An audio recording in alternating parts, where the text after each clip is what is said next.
Fighting France, From Dunkirk to Belport, a collection of Edith Wharton's World War I journalism, published by Charles Scribner's Sons, 1915. The Look of Paris, August 1914 to February 1915. Chapter 1. August. It was sunset when we reached the gates of Paris. Under the heights of Saint-Cloud and Suresnes, the reaches of the Seine trembled with the blue-pink luster of an early Monet. The Bois lay about us in the stillness of a holiday evening, and the lawns of Bagatelle were as fresh as June. Below the Arc de Triomphe, the Champs-Élysées sloped downward in a sun-powdered haze to the midst of fountains and the ethereal obelisk. And the currents of summer life ebbed and flowed with a normal beat under the trees of the radiating avenues. The great city, so made for peace and art and all humanist graces, seemed to lie by her riverside like a princess, guarded by the watchful giant of the Eiffel Tower.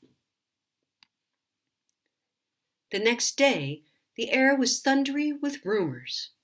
Nobody believed them. Everybody repeated them. War? Of course there couldn't be war.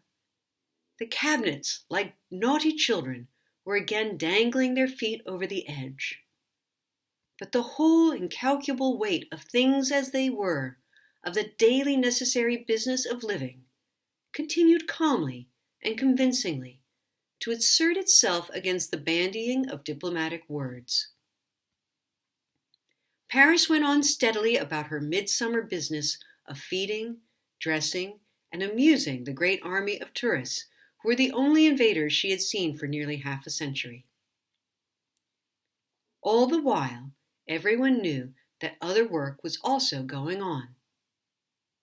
The whole fabric of the country's seemingly undisturbed routine was threaded with noiseless, invisible currents of preparation. The sense of them was in the calm air, as the sense of changing weather is in the balminess of a perfect afternoon. Paris counted the minutes till the evening papers came. They said little or nothing except what everybody was already declaring all over the country.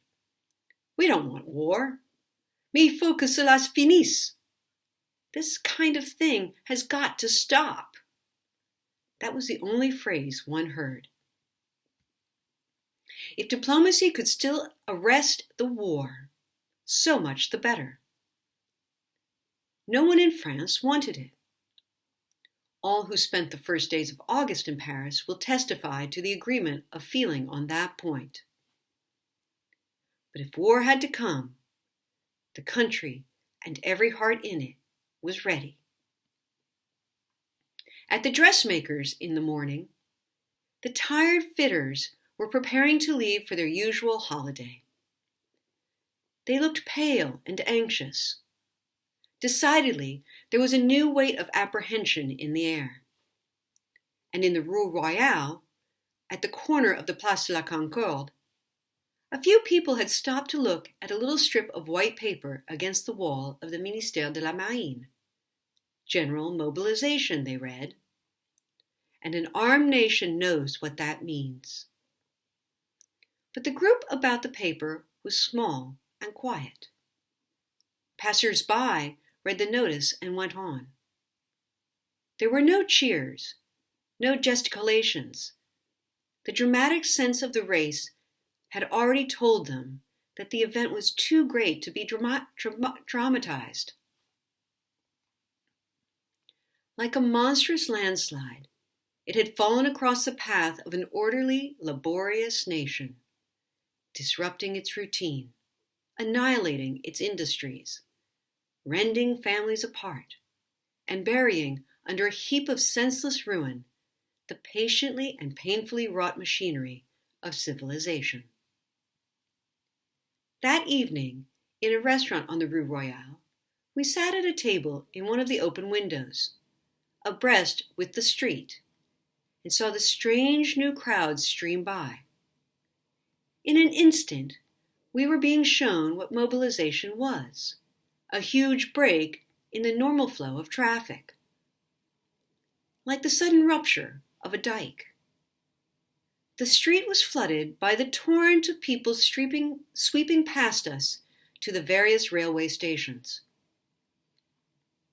All were on foot and carrying their luggage, for since dawn, every cab and taxi and motor omnibus had disappeared.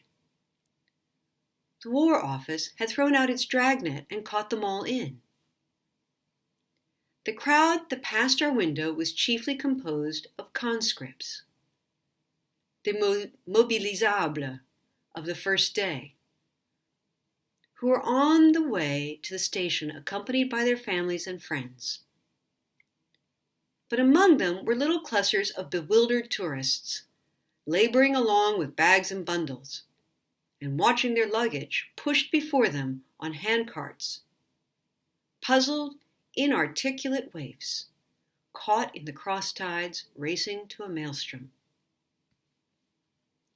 In the restaurant, the befrogged and red-coated band poured out patriotic music, and the intervals between the courses that so few waiters were left to serve were broken by the ever-recurring obligation to stand up for the Marseillaise, stand up for God Save the King, stand up for the Russian national anthem, stand up again for the Marseillaise, et dire que ce sont des Hongrois qui jouent tout cela, a humorist remarked from the pavement.